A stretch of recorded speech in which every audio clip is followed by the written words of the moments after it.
πήρα από καλιά παράταση. Εδώ είναι μια κομμωδία, δεν είναι κομμωδία σαν φλαμάρα, γιατί δυστυχώς, επειδή ξέρετε, είναι ωραίο να βγάλει σημαντικούς συγγραφείς και είναι κασάρι και Καριστοφάνης και ο Σέξπιρ, πάρα πολλοί οι οποίοι αγνοούν τους συγγραφείς, αγνοούν τον τρόπο που αναμένουν, θα αντιμετωπίζουν ως εκτελείς φασοκομωδίες, κάνοντας κακό βέβαια από το Σέξπιρ, μη στον Αριστοφάνη, αυτή δεν πατέρα τίποτα, είναι πολύ σημαντική, κάνοντας κακό που με χαράσαν εδώ και στο θέατρο. Εδώ λοιπόν είμαστε χαρούμενοι γιατί έχουμε μια παράσταση η οποία ξέρετε απόλυτα το συγγραφέα, το ίδιος και πάνω απ' όλα ξέρετε το θεατρί. Έτσι είναι. Πριν από λίγο καιρό, το Θεσσαλικό, λίγο πριν το Πάσχα, μετά το Πάσχα δεν θυμάμαι, ανέβασε Παπαδιαμάντη. Σε μια εξαιρετική παράσταση που την υπέγραφε ο καλλιτεχνικός διευθυντής σήμερα, του Θεσσαλικού Άκης ο Μιτσούλης. Και σκεφτόμουν με αφορμή τον Σέξπιρ ότι βέβαια λείπει αυτό το να έχεις έναν ποιητή να γράφει για το θέατρο. Μια πτυχή ως ποιητής έγραφε ο Σέξπιρ.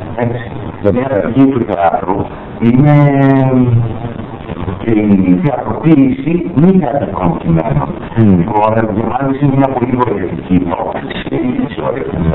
Εγώ είμαι διαβάζοντας και ξαναδιαβάζοντας τον Σέξπιρ, είναι ατελείωτος. Δηλαδή, είχε έτοιμος να κάνει άλλες 30 παραστάσεις διαφορετικές ιστορίες και όλα δεν θα εξηγήσει. Ακριβώς.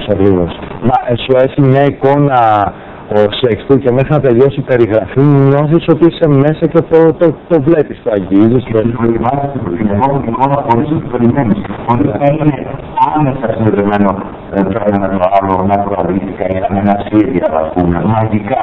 Και όλα αυτά δεν είναι ανάγκη να τα καταλάβεις, δεν καταλαβαίνει κανείς με διαργασίες εγκεφαλικές, περνάνε μέσα του.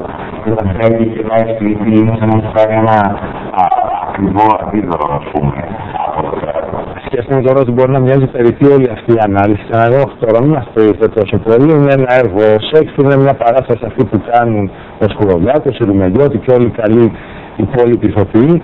Αλλά δεν είναι έτσι. Είναι τέχνη από τις σπουδαιότερες στο θέατρο.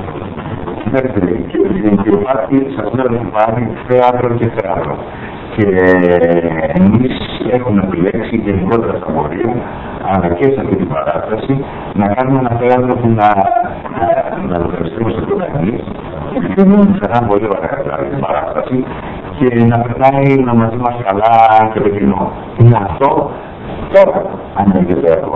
Εγώ το κατάλαβα στην τελείο που μου κάναμε την πρεμιέρα, στις πρώτες αντιδράσεις του κοινού και όταν έχεις έτσι κάπως χρόνο στο έργο, καταλαβαίνεις αν είναι η αντιδράση των φίλων να κάνουν ή των χιλιών εργοσίων υπολείπων. Και αυτό το είδαμε και χθες στον Βόλο. Και ελπίζω θα το δούμε και σήμερα στα Παρίγανα. Θα επιστρέψουμε στη Λάρισα στις 14 του μήνα.